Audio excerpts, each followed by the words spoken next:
My name is Meiko. My mother's midwife was living in Portland, Oregon, so that's where I was born. But I was raised in Troutdale, Oregon. Every day we could watch Mount Hood. It's so beautiful. It's just like watching Mount Fuji in Japan. It is really nice. If it's a nice, beautiful day and it's clear, we could see Mount Rainier, which is in Washington State, from our farm. My father must have leased or rented this place because it's not his land. A farm life was very hard for my parents, I think. But that's the only way they know how to survive, because my father came from a farmer's family too in Japan, so that's all he knew is farming. Well, it was mostly cauliflower and cabbage and 10 acres of raspberry. And the owner lives right next door, who is a Scandinavian people, and they are so nice. Me and my sister used to go and play over there often to their house because they really are nice people. And they were so sad when we had to go to camp. And I could just remember that grandmother, well, I could call them grandmother because they're elderly people, so she was crying like crazy, like they're really crying that we were leaving that place. But anyway, very nice people. That's the only neighbor we had. It's our owner. Because the farm is pretty big, and there's another farm next door. So the house is so far away, we couldn't go to the next doors or anything like that. So me and my sister would play with ourselves only. So my father got a dog for us, a little puppy, so we could play. Especially when I started going to first grade, my sister was left alone. So he got a dog for us. But before that, we had a dog. When I was born, we call it, it's a little mixed dog, but it's kind of a yellow-orange dog. I don't know what kind of dog it is. We call him Jackie. Summertime, my father would hire these young high school students. And mostly it's Japanese American girls and boys to pick the raspberry, because 10 acres of raspberry is very hard to do with just 2 or 3 people. So he would hire them, come and help us during the summer vacation. And that was the fun time for us. Had a lot of people to play with. I was supposed to pick up those raspberries that we had, and my father said, if I fill that up, little boxes, I will get $1 for that. Never, not even this 2 got filled up. It all went into my mouth.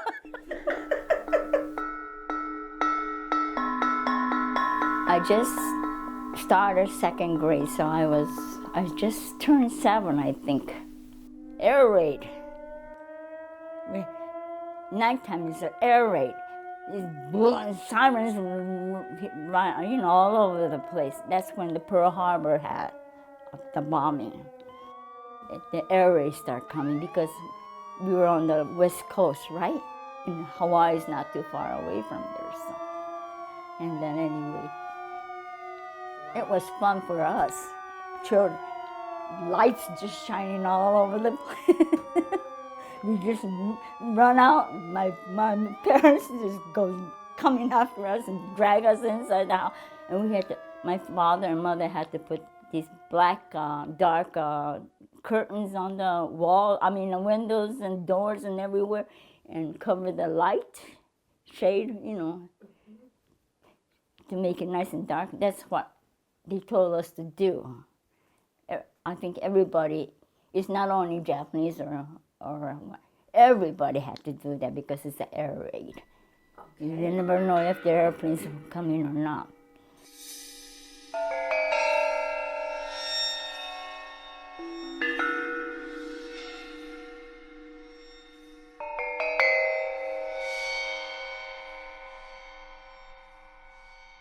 When we had to go to camp, we had to leave our dogs. We had 2 dogs by then. And, the older dog was about 9 years old already, and he will not let anybody near him except our family. We lost everything. Lost everything. The horses, they came to camp. We were renting it, so they came to pick them up. So bye-bye, Mary and Jimmy. I think my father sold the truck to somebody nearby, I guess, and the tractor too. We had this brand new Ford that just came out. It's all gone. And all the things that he put it into the storage. Of course, we couldn't keep up with the payment every year, and we were in the camp for almost 4 years. So we lost everything that was in the storage. I heard later, when we were in Minidoka camp, this is another thing. I don't know how they found out, but my owner's son, who works for the FBI, and he was taking care of Jackie, our dog, our watchdog, and it was giving him T-bone steaks and all that kind of stuff, but the dog would not eat. And he didn't eat at all, so the dog was just getting skinnier and not doing anything anymore, just whining. So he felt sorry. He killed him because he's an FBI, he has a pistol. And he killed the dog, and the letter came to Minidoka. I don't know how he found out the address, but anyway, he came to my mother and father's place, and he found out the dog is dead. He said he tried hard to do it, but the dog just won't eat. Well, the first one is not a camp, it's an assembly center, they call it. The camp wasn't ready when we were put into this Portland Assembly Center. They were still making it. We had to get on that bus, and they took us to Portland Assembly Center. That's how we got. And the only thing that you could take was 1 suitcase each per person. They used this big stockyard where they sell cattle. So there was a big arena in the middle of this big building. I mean, it was big because I was only 6 or 7 years old. But anyway, and it's a big arena there. And I guess they auctioned the cattle there.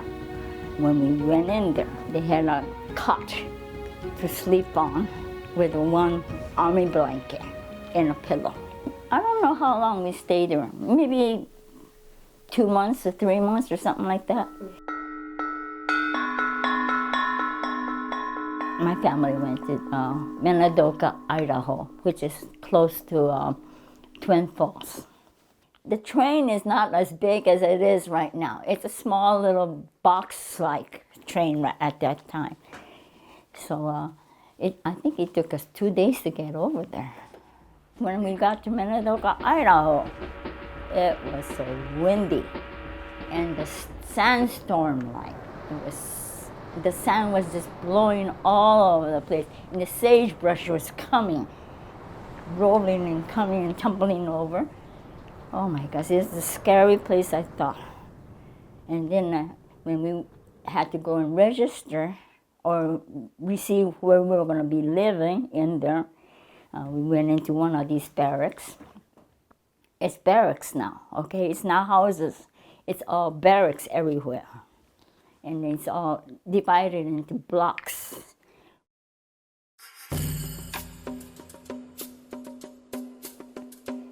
There's a fence between the administration offices on one side. That's where the soldiers and all that people were living. And ours is on the other side of this barbed wire fence. There's a tower every so on the side of the fence. Rifles are sticking toward us from that tower. MPs are standing up there. That kind of place. I think if we were going to go from there, it was only to cross this field, bare field, where the tumbleweeds and the sand is blowing. You can't even open your mouth or open your eyes even, because the sand just gets into your eye and your mouth and everything. It is terrible place. We are children. We're jumping all over because that sand is hitting our legs. It hurts so much. And the tumbleweeds are coming where you're just yelling and running. That block that we ended up with, I still remember, block 34, barrack 1, but I don't know the room number. I can't remember that.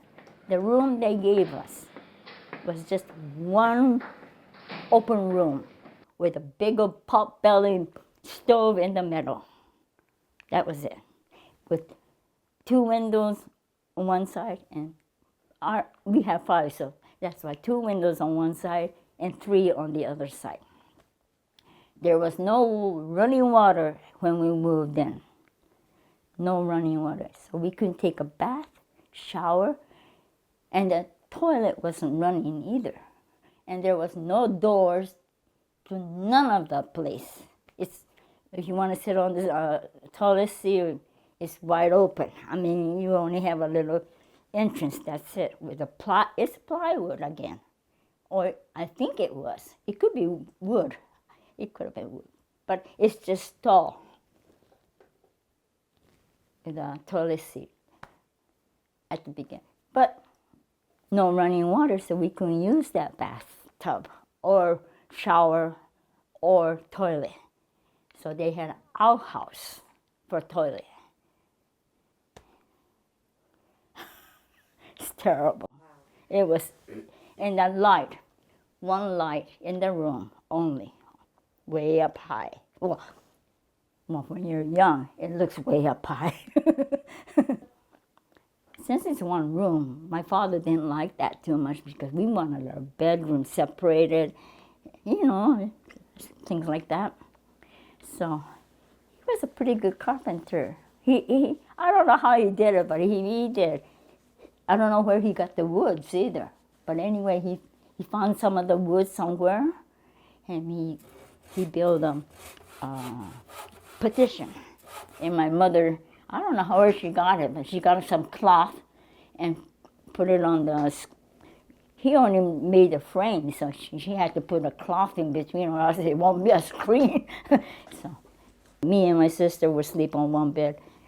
My father and mother sleeps on the other, and my grandfather sleeps on one. But it's not a bed, it's a cot yet.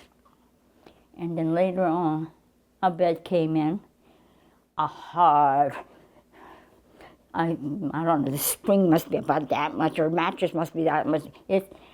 Well, for us, I didn't feel anything, but my parents was telling me afterwards that it was such a hard thing. They had a hard time sleeping on. It's like sleeping on a wooden floor.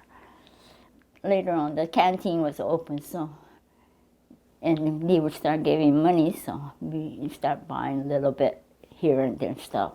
6 barracks on one side and 6 barracks on the other side, and in the middle was the bathroom and shower room, area. That was one building. And then the other building was for the washing and ironing place. That was one building. And then on the other side, on the end, they used it for a mess hall, where all of us in that block would go to eat at that place. And that mess hall, of course, is one block and no walls and the table was wooden table. It's just like a picnic table, like with a bench on both sides. When we got all settled down a little bit, everybody in that block or whatever blocks, then we all got set up to get our own table. So every meal we would go and sit at that table. Later on, they told us that we should have a manager to each block. So, of course, they got together and choose who the manager will be. And then he and his family will live in one of these barracks. And because it's easier to have it in there. That's where the mail will come, all kinds of bulletin and whatever is going to come. And he or she will take care of it, and bulletin will start going around in the block, what's going to happen, this and that. Whatever's going to go later on, they have all kinds of things going on. So start to organize things around, and that's how it was in every block. Okay, in Minidoka there was about 40-something blocks. So that's 40-something in this big old desert. It's a desert. That's why there's so many sands and sagebrushes and all that kind of stuff. Rattlesnakes, ticks, scorpions, everything's there. It's a desert. Yes. And well, anyway, that's the kind of place they put us in. Then the school will start. The teachers will be coming from all over the nation. I had a teacher from Nebraska. I had a teacher from South Dakota. South Dakota. And well, anyway, all these white teachers started coming in, besides having our Japanese American teachers in a place. But my teacher was mostly white ladies, women. Yeah, we were pretty good. Okay, on summer vacation, this is another time we had a wonderful time. I was in the 4th grade, and we could do all kinds of craft work and sewing, even sewing in 4th grade. An electric machine was coming out, electric sewing machine. And you do it with your knee. Yeah, and we were able to learn that in 4th grade. And my teacher's name was Miss Lambert, and she was really a good sewer and craft. So I learned how to do crocheting, knitting, and tatting. She taught us how to use a sewing machine. And so I learned how to do first we started out with making a handkerchief or a scarf or something like that. And then before you know, we made a blouse, made a dress. And this is in 4th grade. It's a simple one. A dress is not, separated from the bottom and the top. It's together. It's one piece.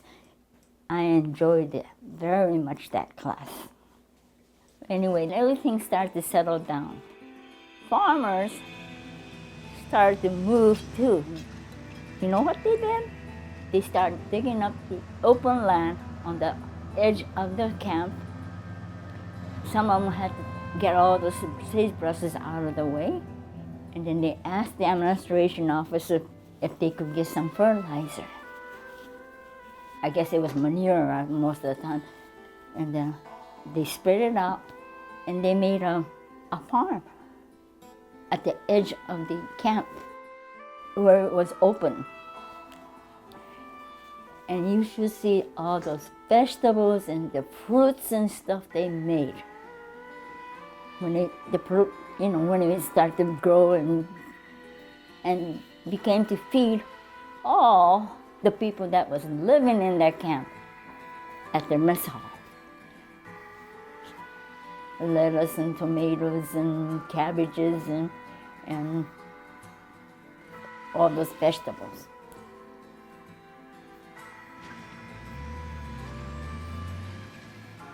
In summertime, the watermelon, huge watermelon like this, was given to all the people in the camp, in the mess hall for a dessert, and their watermelon was great. I heard every watermelon is good for me. It was good. But anyway, the grown-ups were saying it was so sweet and so watery and so good. People working in the administration office, they were fenced up, but they started to find out that it was good. And yet, the farmers had to give it to them too. And they started treating us good after that. Till then, we were enemies. I think about 2 years we were in Minidoka. And then,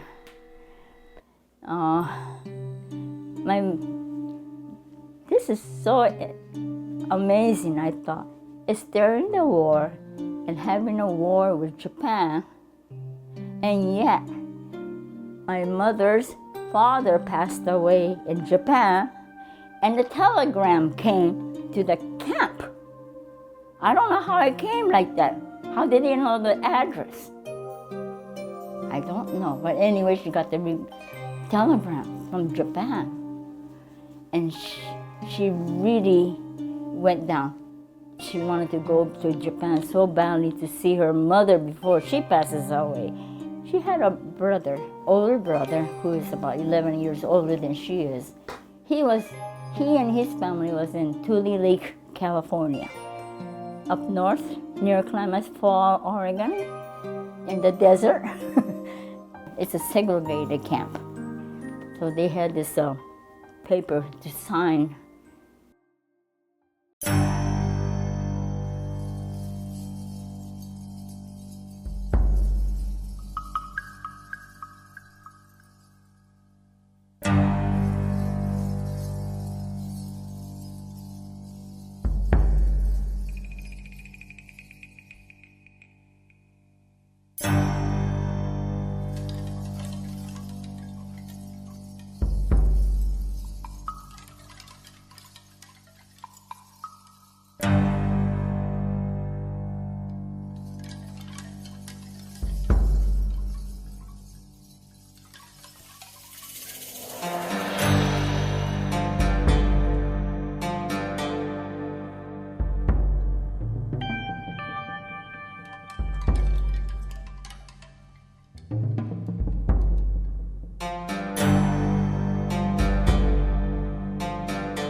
My uncle, my mother's brother, he must have wrote a letter to my mother after she found out that her father passed away, and she was so feeling so low. So he said, "We might have a chance to go to Japan if you answer the question, no, don't put it on SES." And she wanted to go to Japan so bad because she was sick. She had a heart problem ever since my sister born. So she's been sick for a while. She wanted to go so badly. But my father don't have nobody in Japan. He's got his father with him. Our grandfather was still living with us. And his mother, since his father doesn't go back to Japan, so she got married again, so she has another family. So he had nobody to go, no place to go in Japan anyway, so he didn't want to go to Japan at all. On top of that, my grandfather got sick in the camp in Minidoka. He got a stroke, and he was half paralyzed. And my mother and she was sick before. She was in and out of the hospital a lot before the war, taking 2 sick people and 2 small girls. That's just too much for him, and he didn't want to go. But he didn't have no choice because my mother kept on telling him to sign it, no, no, no, no. So he signed it, no, no, too. So people who signed no, no's, they all got transferred to Tule Lake. There's more MPs and everything around there, and you can't do a lot of things. Took us quite a long time to get over there on the train from Idaho to California. Me and my sister don't have no choice. We have to go along with them, and we don't even know what's going on, of course. This is all I learned. I found out afterwards. When I was living in Japan, my father started talking about it a little bit. My mother never talked about it. I was young. It doesn't hurt me at all. It hurted the people who was in high school or in college or, over 19, 20 years old. It really hurt them a lot because my cousins, they were 18 and 19, and they don't even want to talk about it. So we stayed in Tule Lake for maybe until the war ended. And when the war ended, people who signed no-nos, if they had another chance, if they wanted to go to Japan or stay in America.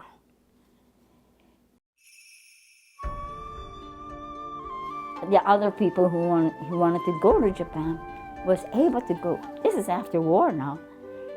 We were able to get on the train to go to Portland, Oregon. We were transferred on to the ship. They call it the Gordon ship. The name was Gordon. It's a transport to transport all these soldiers, American soldiers, that kind of ship. So we got on, we were kind of pushed on there. Deported there. I call it deported now, but I don't know how you call it at that time. Anyway, we were forced to get out of there. So that's how I ended up in Japan. January 14, we reached Japan. We got on, I think it was December something, end of December. It took us 2 weeks to get over there on a ship. Cold like anything. It was so cold. But the ship was nice and warm. They fed us pretty good on the ship. But we were separated. Men is on the front end of the ship. Women and the children was in the back. Or more toward the middle, where it wasn't rocking as much. In the front, I heard my father was telling me it was rocking so hard, he got sick, seasick. It was really rocking when in the back, it was a little bit. I got sick. My sister got sick. My mother, she did not get sick at all. A sick person. A sick person, she didn't get sick at all. So she went to the mess hall and brought some food and fed us because we couldn't walk over there. We reached Yokosuka, which is a little bit more south of Yokohama. And that was 3 o'clock in the morning of 14th January. I remember that because they woke me up in the middle of the night, so I even remember the time. And it was cold. After we went up to the deck, oh my gosh, it was so cold. Middle of January. Look, the fishermen are already in their little boat in Tokyo Bay. And the fishermen are out there in 3, 4 o'clock in the morning in this little boat. Well, it looks like a little boat from the ship. It looks so small. And these Japanese people on the ship were so happy to see Japan. And most of them are pro-Japan, okay? They start saying, "Banzai!" Hooray! In Japanese. And those farmers down there was just looking up and saying, "What is this crazy people?" Because they lost the war. And here we are saying, "Hooray!" up on the deck. All lined up on the deck, and we're all saying, "Hooray!" What's hooray about when you lost the war, right? So they didn't, of course, we can't see them because it's so far down there. So. But anyway, it took us 2-3 hours to get out of the ship, and we got onto a smaller boat and landed on this land. It's not Yokohama, it's Yokosuka, it's a little bit south of Yokohama. And this is in the middle of the night. When we reached the land, oh my gosh, I said, "What? Where are we?" It's such a, I can't explain. Everything is just, hardly anything's there. Just a wooden building, kind of falling down like rusted or like, it's just here and there. And never seen that kind of place before in my life at that time. So when you see the war-torn countries right now, I can remember how it is. Good thing I wasn't in Japan when the war ended or during the war. They bombed around that area, I heard. So there's hardly anything standing there. And then in the middle of the night, they gave us we went into this, I don't know what you call it. It's like a barrack-like, but no walls. No walls, just what do you call it, poles around, and a wooden floor with a thin mat. It's a straw mats. And a lot of people are just lying there and sleeping because it's the middle of the night. It's 3, 4 o'clock in the morning yet. So, and then we were placed in one area and gave us a nice hot soup. I don't call it nice. It was miserable. It was terrible. But there's a light, only one small, maybe 40 watt or something small over here and there. You can't see hardly anything what you got in your hand. They just gave you, okay, here's the soup and here's the rice. And so we got 2 bowls each. Well, we didn't eat no dinner that night, so we were hungry. And it was kind of salty, but I said, So I ate it. And then in the rice, I thought it was a sushi.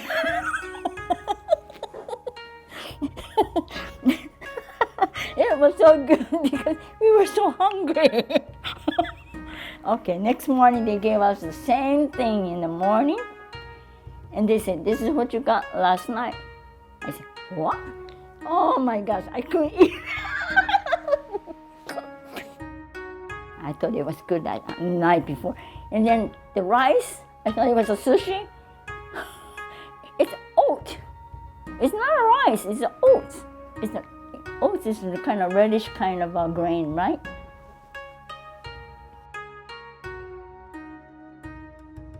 Of course, this is right after the war. People over there, they didn't have nothing to eat too. We were lucky to eat that. And then that morning, they told us all to get out of that place. And then we had to stay in the line. We didn't know what the line was for. Before you know it, open up your coat. So we had to open up our coat Before you know it, you got sprayed with DDT.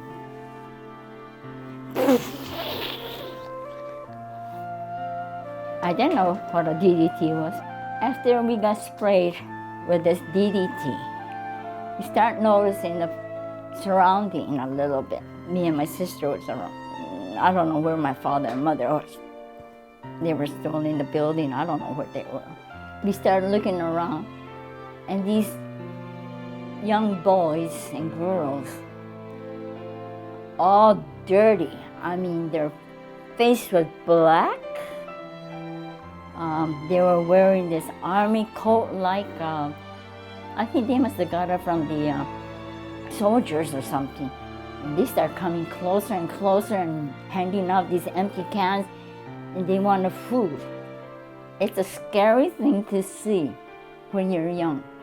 I was pretty close to 11 years old. I had my 11th birthday in Japan, so of course we couldn't understand what they were talking because we don't know too much Japanese at that time. It's just talking Japanese and English with my father and mother is mostly mixed words. We speak English with Japanese in it. That's how they used to answer it too. So we didn't know what they were talking about. But me and my sister, we were scared to see these children. We didn't know it was begging. We thought they were coming after something anyway. And boy, it scared us, and we just ran back into the barrack or whatever it was where my parents were so in there. So afterwards, we found out that they were orphan children because they lost their parents from this war, and they didn't have nothing to eat. That's why they were begging for food with this empty can that they found somewhere. I don't know where they found it. And probably when you go to Europe and all these wars going on over there, I bet you'll see a lot of those kind of children around there. I bet you will. It's not a good sight at all.